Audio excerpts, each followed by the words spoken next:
Aşık bulup Rabbingning jamaliga jannatga yordam bergin Allah deb şu an kelding. 27. bab. Jihad uchun chiqib, urushsiz o'lgan kishining shahid bo'lganligi haqida. Alloh taolo mundaq deydi: Shubhisizki, agar sizlar Alloh yo'lida, ya'ni g'azotda o'ldirilsanglar yoki g'azotga ketib berib, o'z ajlinglar bilan o'lsanglar, sizlarga Alloh tarafidan bo'lgan mag'firat va rahmat albatta ularning to'playdigan dunyosidan ortiqdir. Agar sizlar o'z ajlinglar bilan o'lsanglar yoki jang maydonida o'ldirilsanglar, oxiratda cho'qim Allohning dargohiga to'plansizlar. Allah sizlarni amnonlarga qarab mukofotlaydi. Alloh taolo yana mundaq deydi: Kimki Alloh yo'lida hijrat qildikan, u zaminda chiqish yo'li va kengchilik topadi. Kimki uyidan Allohning va payg'ambarning tarafiga hijrat qilib chiqsa, ondan yo'lda o'lsa, uning ajrini cho'qim Alloh beradi. Allah nihoyat mag'firat qilg'uchidir va nihoyat mehribondir. Alloh taolo yana mundaq deydi: Allohning yo'lida hijrat qilganlarga, ondan jihad qilib o'ldirilganlarga yoki kasal bilan o'lganlarga Alloh cho'qim yaxshi rizq, ya'ni jannatning mangulik ne'matlarini ato qildi. Rizq berguvchilarning eng yaxshisi haqiqatan yolg'iz Allohdir. Allah ularni albatta ular mamnun bo'lgan joyga, ya'ni jannatga kirgizdi. Allah haqiqatan ularni mamnun qiladigan narsalarni bilguchidir. Halimdir. Ya'ni ularning dushmanlarini jazolashga oldirib ketmaydi. Abu Hurayra radhiyallohu anhu dan rivoyat qilindiki, Rasululloh sallallohu alayhi va sallam mundaq degan: Alloh yo'lidagi mujohidning misoli xuddi Alloh uni g'animat yoki ajr bilan o'z ahliga qaytarguncha yoki uni vafot toptirib jannatga kirgizguncha namoz va ro'zadan bo'shib qolmay, qiyomda turib ro'za tutgan kishiga o'xshaydi. Abu Hurayra radhiyallohu anhu dan rivoyat qilindiki, Rasululloh sallallohu alayhi va sallam: "Ishinglardan qandoq kishilarni shahid deb hisoblaysizlar?" deb so'ragaydi. Sahobalar: "Ey Rasululloh, kimki Alloh yo'lida o'ldirilsa, shu shahiddir", dedi. Rasululloh sallallohu alayhi va sallam: "Undaqda ummatimning shahidlari oz bo'lib qolmamdi?" dedi. Sahobalar: "Ey Rasululloh, undaqda ular kimlar?" deb so'ragaydi. Rasululloh sallallohu alayhi va sallam: "Kimki Alloh yo'lida o'ldirilsa shahiddir. Alloh yo'lida o'lsa shahiddir. Vabo kesili bilan o'lsa shahiddir. Qo'rsoq og'riqida o'lsa shahiddir.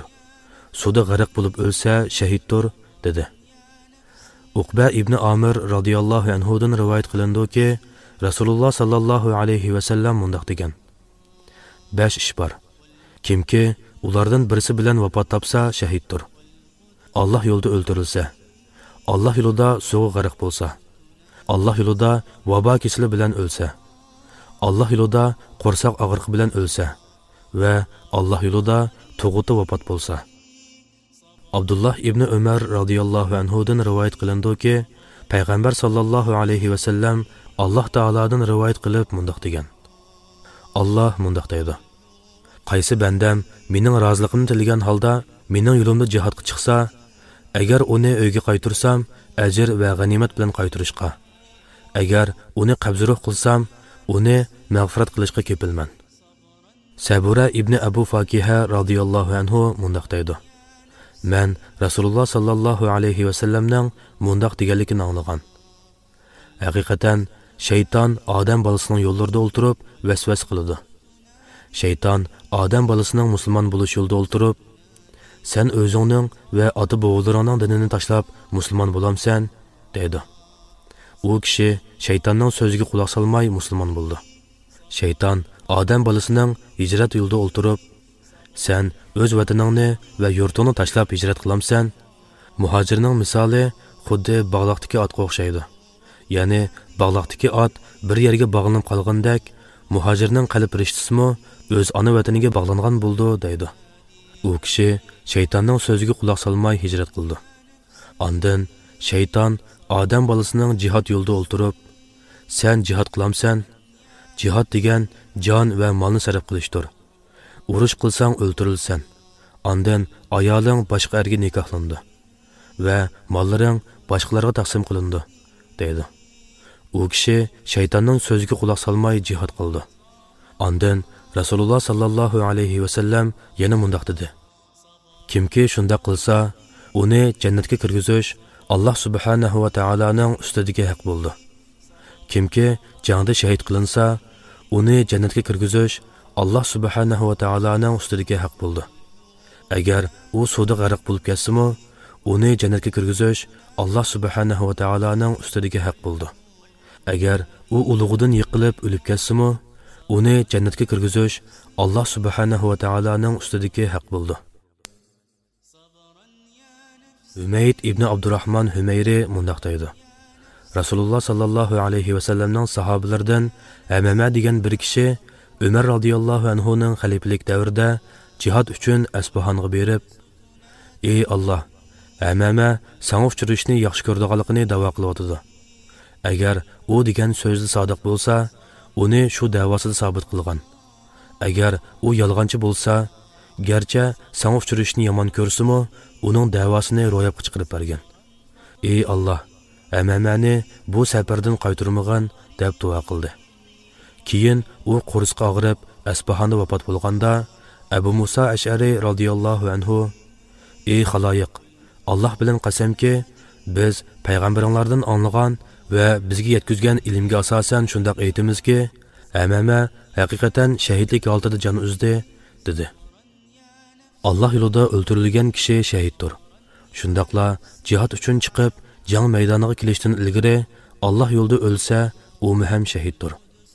Ba'zi olimlar bu ikki turli kishilarni shahidlik martabasida, ajr va savobda barobar bo'ldi deb qaradi.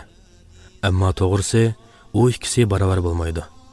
Alloh yo'lida o'ldirilgan kishi bilan Alloh yo'lida o'lgan kishining orasida farq bor bo'lib, Alloh yo'lida o'lguchidan Alloh yo'lida o'ldirilguchining afzal ekanligida shak yo'q.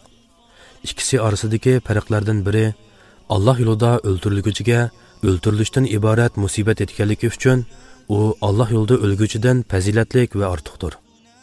Jabir ibn Abdullah radhiyallohu anhu mundaq deydi: Bir kishi Rasululloh sallallohu alayhi va sallamdan: "Ey Rasululloh, jihadning qaysi afzal?" deb so'ragaydi. Rasululloh sallallohu alayhi va sallam: "Eting chepilib, qining to'kilgani", dedi. Alloh yo'lida o'ldirilgan kishi bo'lsa, Alloh yo'lida o'lgan kishidan afzaldir. Chunki bir amalni niyat qilgan va uni amalga oshirgan kishi niyat qilib, ammo qilish imkoniyatiga erishalmagan kishidan afzaldir. O'ldirilgan kishi niyat qilganni amalga oshirdi, ammo vafot bo'lgan kishiga amalga oshirish mumkin bo'lmadi. Vafot bo'lgan kishi garchi shahidning ajriga erishsa-mu, o'lik deyildi. Ammo o'ldirilgan kishi o'lik emas, balki shahid deyildi. Alloh taolo shahidlarni o'lik deb atashdan cheklab mundaq deydi: Allohning yo'lida o'ldirilganlarni, ya'ni shahidlarni o'lik demanglar. Balki ular tirikdir. Lekin sizlar buni sezmaysizlar. Alloh yo'lida o'ldirilgan kishi yetgan jarohatining savobiga ham erishadi.